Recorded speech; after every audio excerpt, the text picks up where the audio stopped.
Hey everybody, and welcome back to the penalty box. I am so happy you guys are here. Before we start, I do really quickly want to say thank you so much. Before recording this, when I was writing notes, I wrote down that we hit 13K on Instagram and 13,000 listeners on Spotify in the past month. And I just went and looked again, and we now are almost at 14,000 on Instagram and 17,000 on Spotify, which is absolutely insane. And we have a 4-star rating, which is so great. So thank you guys so much. That means so much to me. And yeah, let's play the intro song and then we'll get into my personal updates. Welcome to the penalty box. All right. So if you missed last episode, I talked about how this new outline is going to go. We're going to have like an intro and then hockey hot topics and then either an interview or an educational segment and then an outro. So that's like the spark notes of one of the things we talked about last time. So for my little intro part today, I'm just gonna, it's a very short intro. There hasn't been anything crazy happening in my life.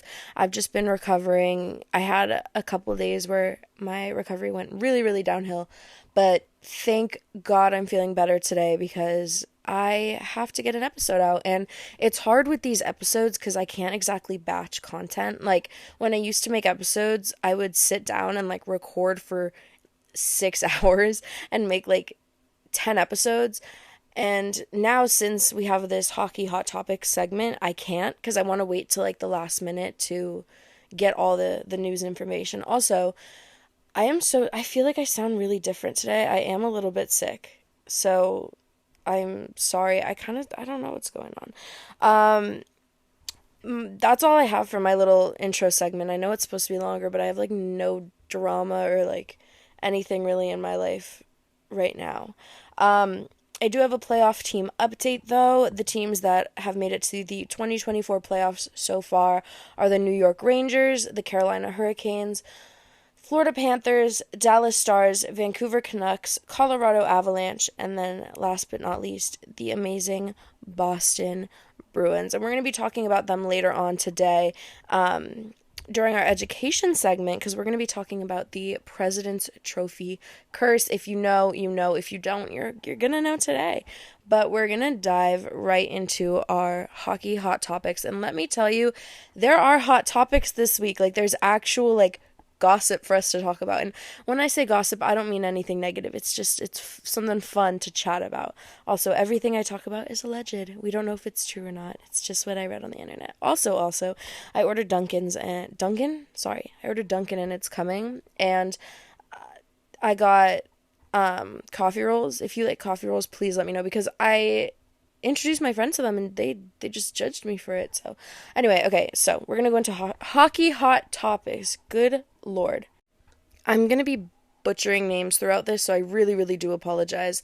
But the first thing we're going to talk about is this hockey player, and his name is Ivan Fedotov, I believe. And he just this past week played his first game for the NHL 9 years after he was drafted by the Flyers. I can't even, like, that's 9 years is almost a decade. Are you kidding? So, okay. Ivan is he's 6'7", he's this goalie, he's from Russia, and the Flyers drafted him back in 2015, and they didn't have, like, too many expectations. I mean, he wasn't, like, I'm not shitting on him, I think he's cool. Anyway, when he tried to leave Russia to come here, he was detained, and Russia was saying that he was, like, avoiding his duty to serve, and, like, he was forced to enlist in the Russian military, and he actually ended up serving at some outpost in the middle of nowhere in the Arctic. Yeah. This is a true story. But there was this whole thing with that, and now he finally gets out and he gets to play for the Flyers, which is amazing. And I don't really watch the Flyers or the Islanders, but he seemingly, from what I heard, did amazing against the Islanders the other night. And a fun fact I did find out when I was researching was that he has been listed sometimes as 6'8", which would make him the tallest goalie in NHL history. But the Flyers listed him as 6'7" the other day. So unfortunately, I don't think he broke that record, but that is okay. Okay. The next thing we're going to be talking about is some rumors that have been swirling online, and it's about. I know you're going to roll your eyes, trust me, I roll my eyes too, but like, come on, I have to talk about it. It's about Charlie D'Amelio possibly allegedly dating the blues player Joel Hofer. And if you didn't know, it's been like this trend where influencers are just dating hockey men, which is kind of driving me nuts. I'm going to be totally honest with you. I would rather have the Taylor Swift situation than this situation. But anyway, I'm probably going to get like taken out of context by that, whatever. But it seems like everybody's just going to hockey. I mean, we have Brecky Hill and her little Connor Bedard thing. We're not even going to get into that because I don't want to talk about that. We have Dixie D'Amelio with Trevor, and now maybe Charlie. Like, it just keeps going on and on. And if you don't know who Charlie is, she has, I think it's 150 million followers, and she's always been pretty public with her relationships. I mean, she dated Chase Hudson, I believe that's his name. He was a TikToker. He went by Lil Huddy.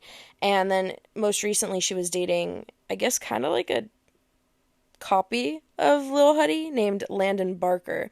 So this is kind of shocking to me that she went from literal clones to a hockey player. But on March 31st, there were these sources that reported that Charlie is seeing Joel. And this could be completely fake, but there's this T page on TikTok. I don't follow them, but I kept getting sent it.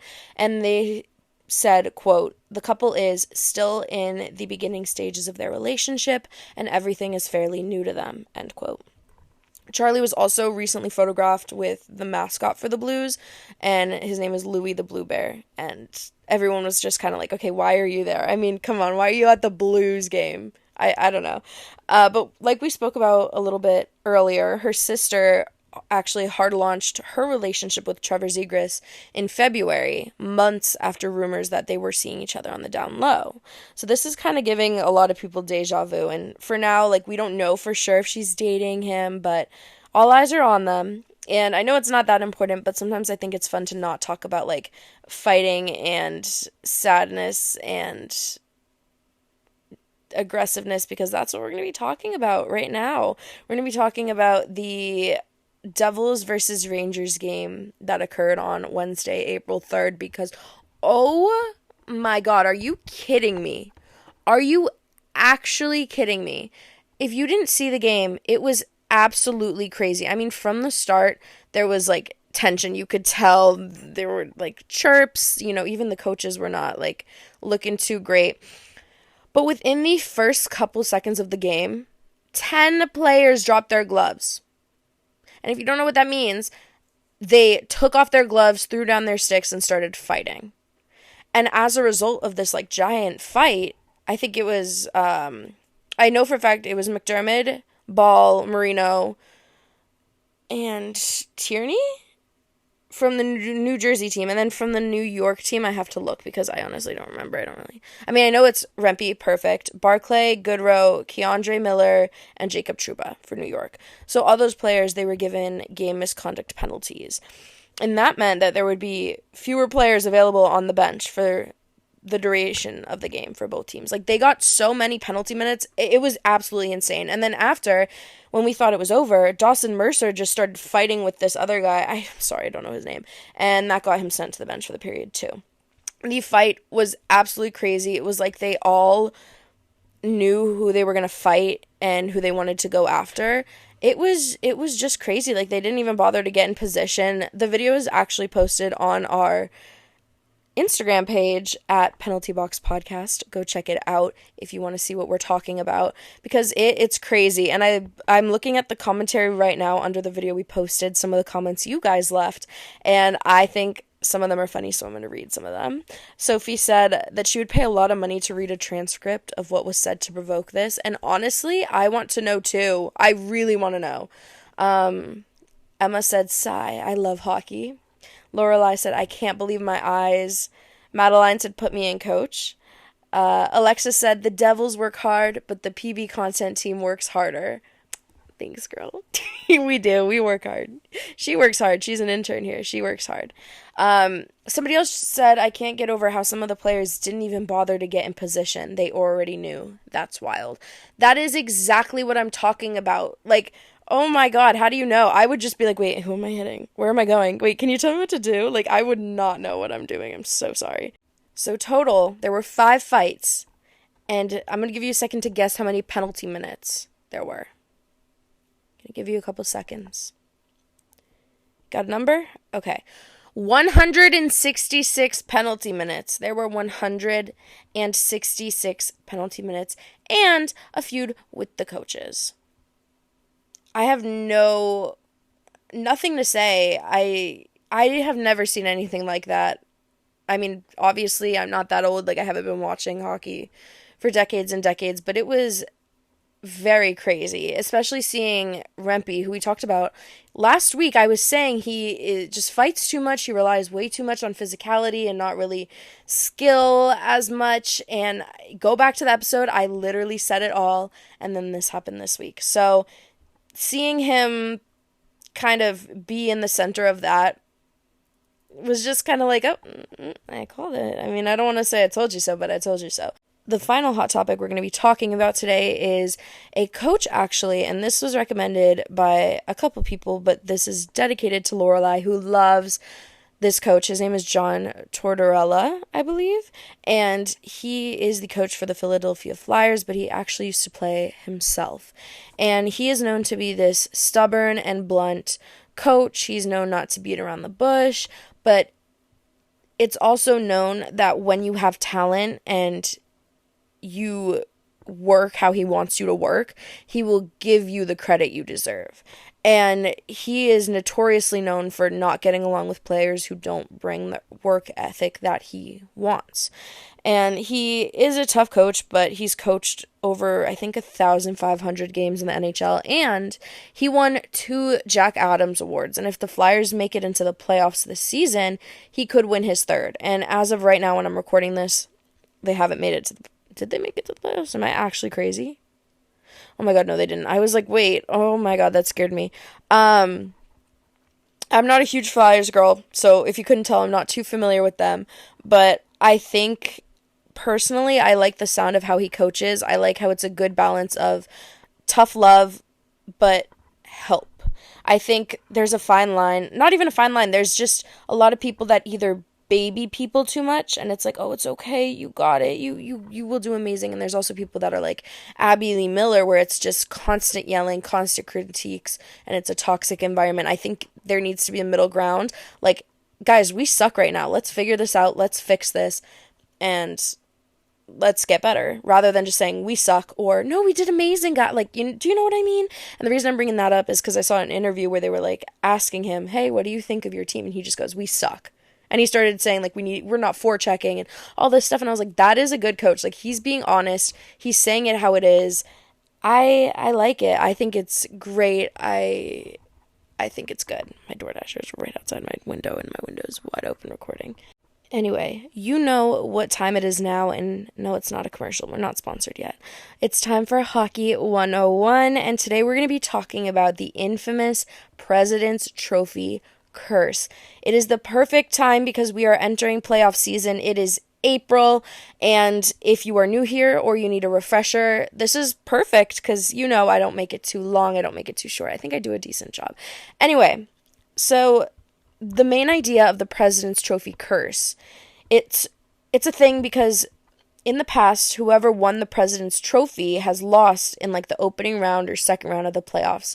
And I'm not even kidding, it happened 9 times in the last 10 years. The New York Rangers were the only ones who made it to the conference final and won the trophy once. And that was in 2014, I think, 2014, 2015. So right now, at this very moment that I'm recording this, there are 7 teams that are competing for the trophy. And they all are within a single point of each other. Those teams are the Canucks, Rangers, Panthers, Avalanche, Stars, Canes, and last but not least, the Bruins. And the Bruins, I mean, they're my home team, and I think we're all very painfully aware of the bad things that can happen when you win the President's Trophy. And since 2013, 2014, Boston has won the trophy 3 times. And if you are a new hockey fan or you weren't watching last season was phenomenal. Postseason in the playoffs was so painful.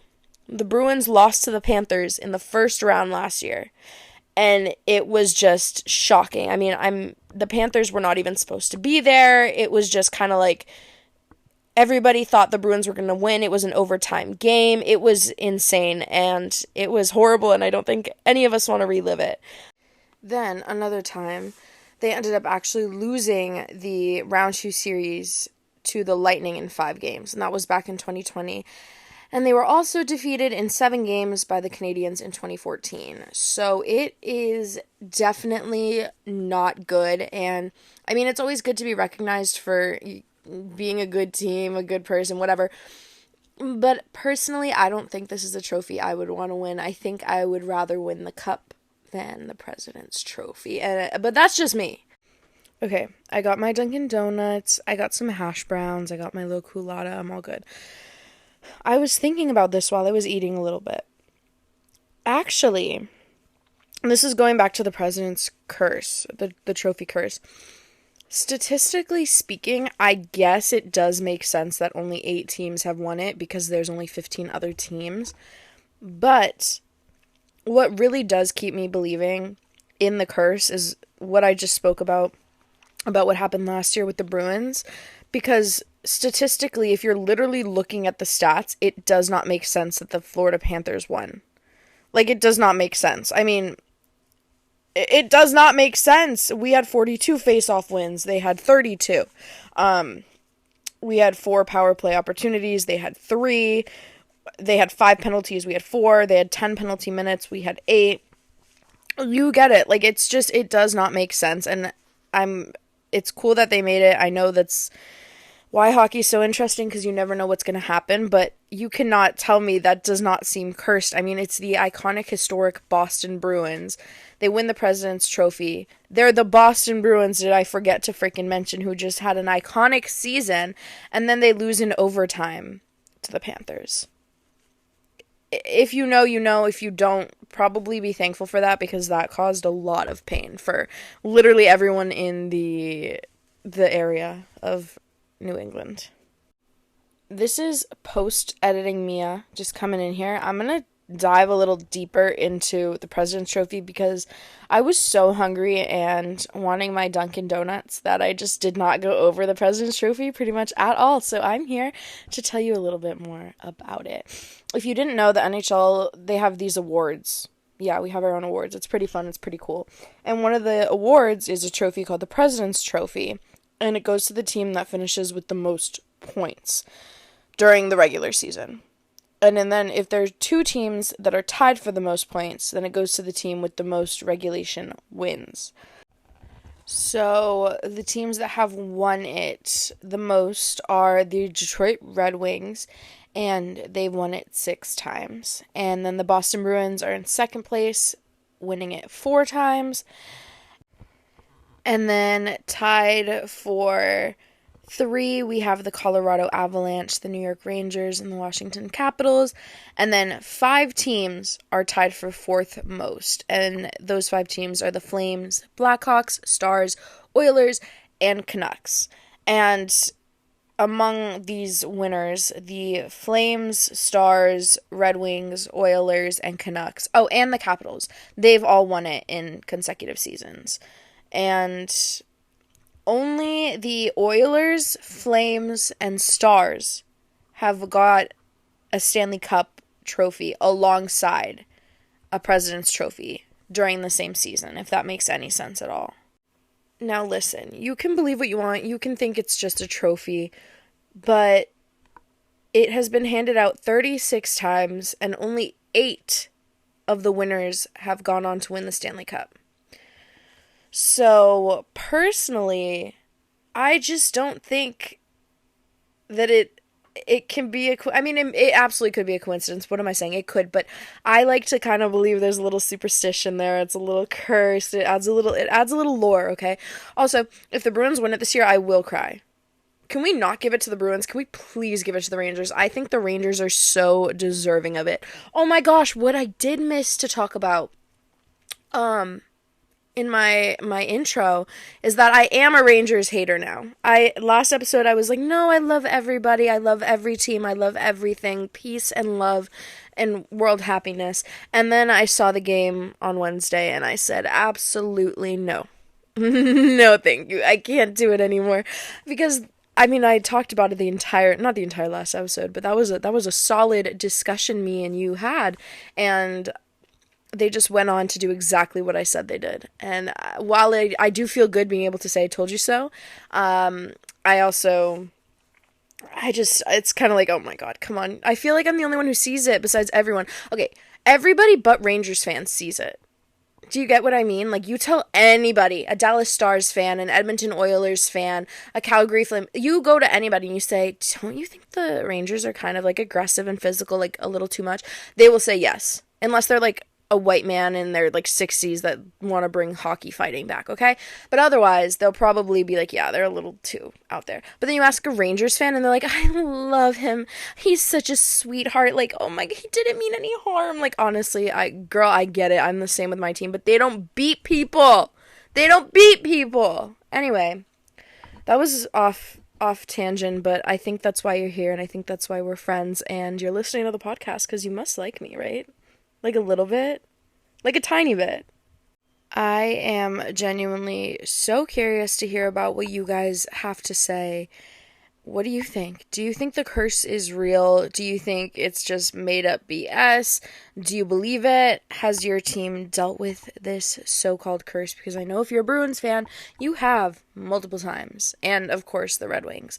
But yeah, I know it's been a shortish episode. I'm still getting back into the swing of things. Writing the episodes is also hard because you have to remember I am running a brand on top of this, and then I'm also trying to recover while running a brand, while running a podcast. Oh my goodness gracious, it has been crazy lately, but thank you guys for all the support. Please, if you're listening to this, that means you're on Spotify. Hit the 3 buttons at the top and just click rate this show and click 5 stars. It means the world to me and my team. We all work so hard on all of this. It's all of our passions. We don't really get paid at all. No, we don't get paid at all. So we do this for passion. We do this because we love the sport. Anyway, I love you. Thank you for listening. I genuinely am so thankful. And I will hopefully see you over on our Instagram. But if not, I hope I will see you next week in the penalty box. Thank you again, and I'll miss you. Bye, guys. Thanks for tuning into the Penalty Box podcast. Don't forget to connect with us on social media by searching for the Penalty Box. Also, make sure you hit that follow button on Spotify. And if you enjoyed the show, leave us a 5-star review. Until next time, see you in the Penalty Box.